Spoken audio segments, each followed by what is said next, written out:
Hello my friends, welcome to the #1 channel where you can see the real and censored life of real mafia members across the world. Today we gonna start with a Romanian crime lord, supposedly the biggest human trafficker in Europe. He had Eastern European roots, but he operated in Spain where he was called El Cabeza de Cerdo. By his real name, Clampar was the most feared European criminal. He was called numerous names such as Bishop of Madrid or El Cabeza de Cerdo. His home is in Romania, in the city of Botoșani, and he is 49 years old, currently doing a long prison sentence. El Cabeza de Cerdo, or the Bishop of Madrid, is in prison for a notorious type of crime that is very popular in Romania, which is human trafficking business.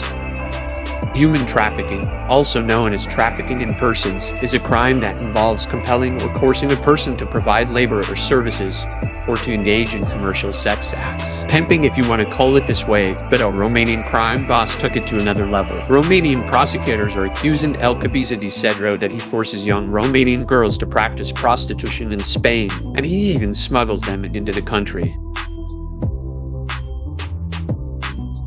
Business was booming, but how this Romanian had success in a foreign country? We are around 1989 in Botoșani, Romania, where a future gangster lives. He's a boxer and he has working parents. His mother is working as a tailor and his father is in the military. He is known as a tempered person and knowing how to fight. It happened to have a fight with someone. He punched him and broke his liver. The man died and ended up doing 10 years in prison where he became an inhuman person. He got out in 1998 and ended up traveling to Hungary, meeting other Romanians there, then going to Spain. When he arrived in Spain, he had nothing, even a house or an ID. He was helped with housing by a church of Romanians. Later on, he started to visit clubs searching for a job as a bodyguard, where he was introduced into crime business.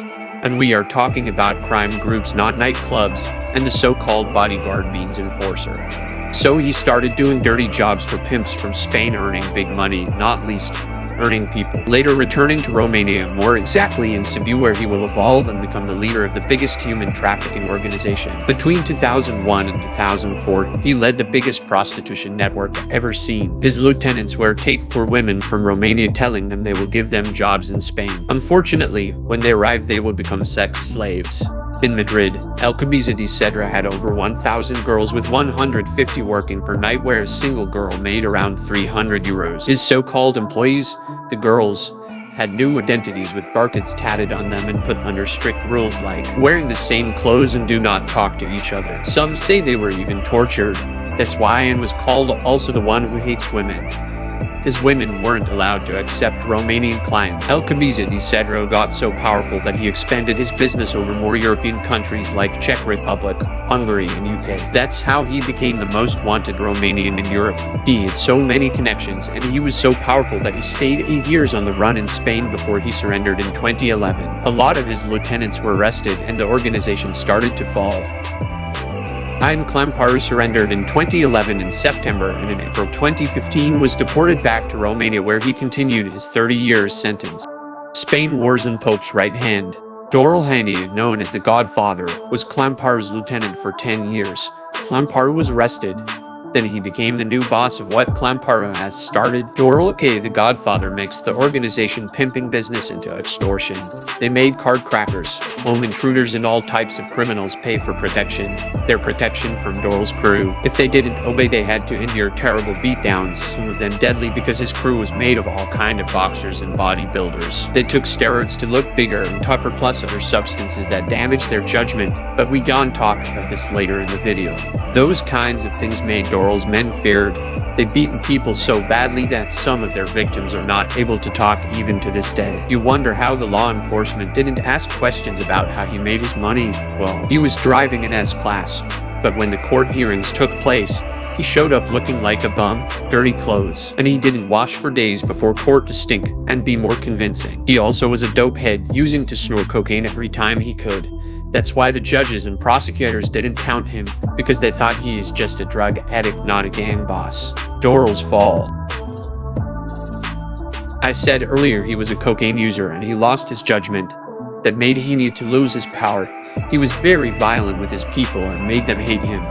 that made some of his people to switch up on him, regroup, and make their own crew. The new crew was run by so-called Beku. another offender known by Doral and also by the police. In the beginning, the two groups understood each other and separated the city of Madrid into territories, and they respected their borders. Even the bosses, Doral and Becca, respected each other and go to the same mafia events together. It didn't last long because a lot of Doral's men liked Becca more, because their boss became a violent sick and they started to switch sides. The last straw that Doral had was in November 2014 when one of his lastest men joined Becca's gang and convinced another one to do the same thing. At a mafia party, Doral spotted the traitor, took him outside and beat him, leaving him knocked out. Doral returned inside like nothing happened. The victim came back also with blood on him, telling his new boss Becca what happened. Becca approached Doral with his muscle guys, then the fight started. Doral pulled out a knife, but he still got his ass kicked. He ran away, but it wasn't the last time when Becca and him confronted. War between Becca and Doral. Doral got tired of people paying Becca instead of him, so he came up with a plan to exterminate Becca. Doral bought an RC car and filled it up with gunpowder. He made a toy bomb. When he was sure it was the time, he put one of his last trusted men to do the work. The plan was to spot Becca in his car, then drive the RC car under his vehicle, then boom. But the plan didn't work out that way. On the way there, and the vehicle, the toy bomb activated, then exploded, leaving Doral's man badly injured. He made it alive, but he lost one foot, multiple fingers, and a testicle. This event led to arrests of people from both sides. As soon as he heard about this, Doral fled from Spain. Later in the period when he was wanted, he was found dead in Mexico with marks on his body, leading up to the fact he was tortured.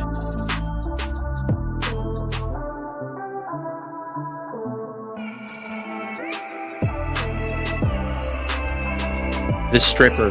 Around the end of 2019, in Lyon, France, one of Clampart's lieutenants got arrested and got deported back in Romania and sentenced to 40 years in prison on multiple charges. He was wanted for multiple crimes done in Romania, but he managed to fled from the country. One of the things that got him this amount of years was a conviction from 2015 where he was suspected that he was the leader of a clan, the Linus gang. Multiple members were charged and given 7 years in prison each. The stripper was later paroled from prison, but he didn't stop here. Years later, the stripper was caught driving without license and arrested again. That's when he fled the country, going to Germany first, where he did some robberies, then arrived to Spain where he had in plan to put Clampart's clan back on feet. He was wanted in Spain, then fled to France where he was caught and deported. The stripper's plan failed, leaving Clampart's organization extinct with its members doing long prison sentences. His organization was impressively the biggest human trafficking organization ever seen in Europe, with ties in almost every European country, this leading to Ian Clampart being the most dangerous Romanian outlaw ever.